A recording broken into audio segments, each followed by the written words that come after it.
ہیں تو آپ یہ کس طرح کہہ سکتے ہیں کہ منصب نبوت منصب تبلیغ ہے، منصب واعظ ہے، منصب دعوت ہے، اور اس کے لیے ضروری ہے کہ وہ مرد ہو، عورت دعوت نہیں دے سکتی، عورت تبلیغ نہیں کر سکتی، عورت واعظ نہیں کر سکتی، تو ہمارے ہاں عورتیں جماعت میں کیوں نکلتی ہیں؟ اس سوال کا آسان اور صاف ستھرا جواب یہ ہے کہ ہمارے ہاں عورتیں جو دعوت و تبلیغ میں نکلتی ہیں وہ تبلیغ کرنے کے لیے نہیں نکلتی، دعوت دینے کے لیے نہیں نکلتی، واعظ کرنے کے لیے نہیں نکلتی، بلکہ دین سیکھنے کے لیے نکلتی ہیں۔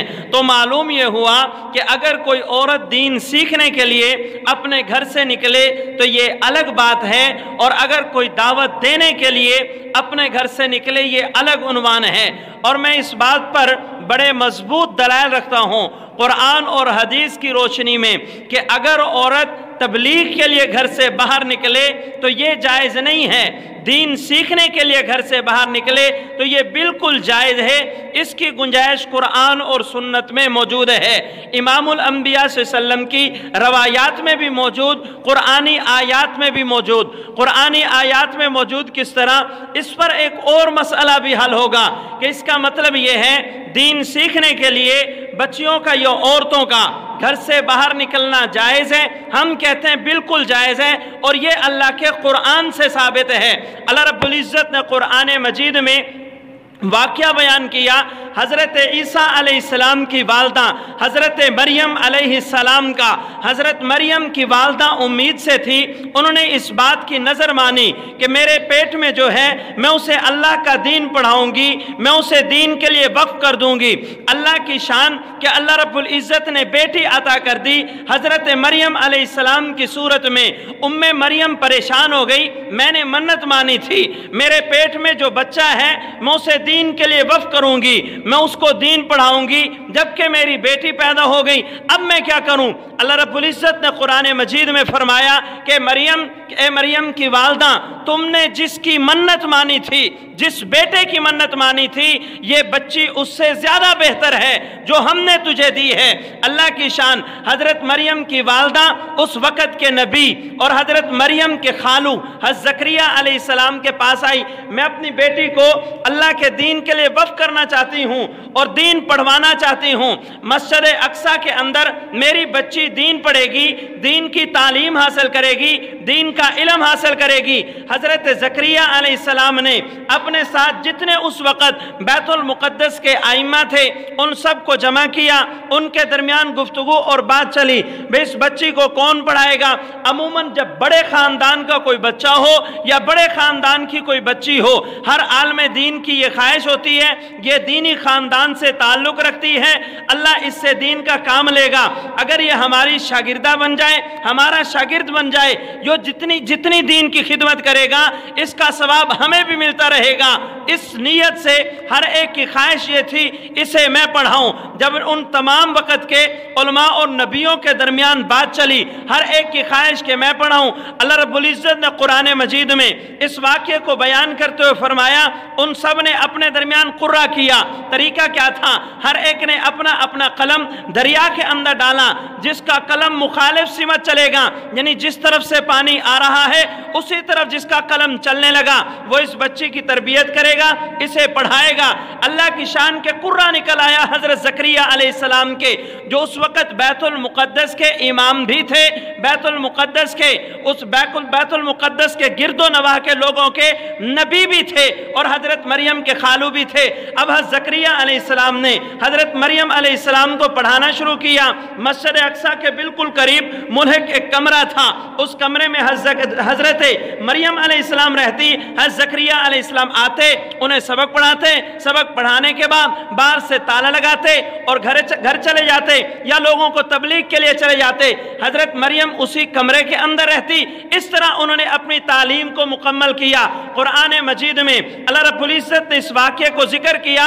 اب جو بات یہاں سے میں اخذ کرنے لگا ہوں، اس سے معلوم یہ ہوا کہ حضرت زکریا علیہ السلام نے حضرت مریم علیہ السلام کو جو تعلیم دی اور حضرت مریم علیہ السلام بیت المقدس کے ساتھ ملحق اس کمرے کے اندر دینی تعلیم حاصل کرتی تھی۔ یہ حضرت مریم علیہ السلام کا رہائشی مدرسہ تھا۔ جب یہ رہائشی مدرسہ تھا تو بچیوں کا رہائشی مدرسہ یہ اللہ کے قرآن سے ثابت ہے۔ اس سے بڑھ کے کہتا ہوں، تمام مفسرین نے یہ نقطہ بیان کیا کہ اگر اللہ رب العزت قرآن مجید میں پہلے انبیاء علیہ السلام کا کوئی واقعہ ذکر کریں اور اس کی تردید نہ کریں، وہ امام الانبیاء سے وسلم کی شریعت بنتا ہے۔ امام الانبیاء صلی اللہ علیہ وسلم احادیث مبارکہ میں کوئی واقعہ بیان کریں اور حضور اس کی تردید نہ کریں، وہ بھی امام الانبیاء کی شریعت بنتا ہے۔ اللہ رب العزت نے قرآن مجید میں اس واقعے کو ذکر کیا اور اس واقعے کی تردید نہیں کی، لہذا یہ امام الانبیاء کی شریعت ہے، امام الانبیاء کا دین ہے، امام الانبیاء کی شریعت کی بنیاد ہے۔ بچیوں کے رہائشی مدرسے یہ اللہ کے قرآن سے ثابت ہیں۔ ہاں اگر اس میں کچھ خرابیاں ہیں تو ہر عالم کو چاہیے اپنا نظام سیدھا کرے، اپنے ادارے کے اندر پابندیاں سخت قسم کی لگائے تاکہ کسی قسم کا فتنہ اس کے اندر داخل نہ ہو سکے۔ یہ کوئی بات نہ ہوئی کہ اگر ماحول خراب ہوتا جا رہا ہے، ماحول بگڑتا جا رہا ہے تو فوراً یہ فتویٰ داغ دو کہ جناب یہ بالکل جائز ہی نہیں ہے۔ شریعت کا جو جائز مسئلہ ہے، میں بار بار یہ بات عرض کرتا ہوں، شریعت کا مزاج یہ ہے جو غلط کاری ہوگی اس کا انکار کیا جائے گا۔ پوری شریعت کا انکار کرنا یہ پرلے درجے کی بے وقوفی ہے۔ میں نے اس پہ بارہا مثالیں عرض کی۔ عرب کے ماحول میں ایک بڑی عجیب ترتیب تھی، بیت اللہ کا طواف کرتے تھے، بالکل مادرزاد ننگے ہو کے بیت اللہ کا طواف کرتے تھے۔ امام الانبیاء آئے، حضور علیہ السلام نے سمجھایا، یوں نہیں کہا کہ طواف نہ کیا کرو کیونکہ اس کے اندر خرابی آ چکی ہے، بلکہ فرمایا ننگے ہو کے طواف نہ کیا کرو، طواف کو باقی رکھا، ننگیج پن کو ختم کیا۔ ہم بھی کہتے ہیں اگر خرابی پیدا ہوتی ہے اس خرابی کو دور کرنے کی کوشش کرو۔ شریعت کا انکار کرنا یہ پرلے درجے کی بے وقوفی ہے۔ تو جو بات میں عرض کر رہا تھا کہ اللہ رب العزت نے قرآن مجید میں اس واقعے کو بیان کیا، حضرت مریم علیہ السلام دین سیکھنے کے لیے جایا کرتی تھی۔ میں اس بنیاد پہ کہہ سکتا ہوں دین سیکھنے کے لیے عورتوں کا گھروں سے باہر نکلنا بالکل جائز ہے، اس بات کی گنجائش موجود ہے۔ اور تبلیغی جماعت میں جو عورتیں نکلتی ہیں وہ دین سیکھنے کے لیے نکلتے ہیں، دعوت دینے کے لیے نہیں نکلتی۔ اگر دعوت دینے کے لیے نکلیں بالکل جائز نہیں ہے۔ دعوت منصب نبوت ہے، دعوت منصب تبلیغ یہ نبوت کا خاصہ ہے۔ منصب تبلیغ یہ نبوت کے لیے لازم اور ضروری ہے، اور کوئی نبی دنیا کے اندر عورت کی شکل میں نہیں آیا۔ نبی جب بھی آیا مرد آیا، نبی جب بھی آیا انسان کامل آیا۔ میں نے کہا نبی وہ ہوگا جس کے اندر چار چیزیں ہوں، چار اوصاف ہوں۔ نمبر ایک وہ انسان ہو، اور انسان کسے کہتے ہیں؟ محسوس ہو، ذو عقل ہو۔ جب محسوس ہو، ذو عقل ہو، اسے انسان کہتے ہیں۔ محسوس اور ذو عقل یہ دونوں اوصاف ہونا ضروری ہے۔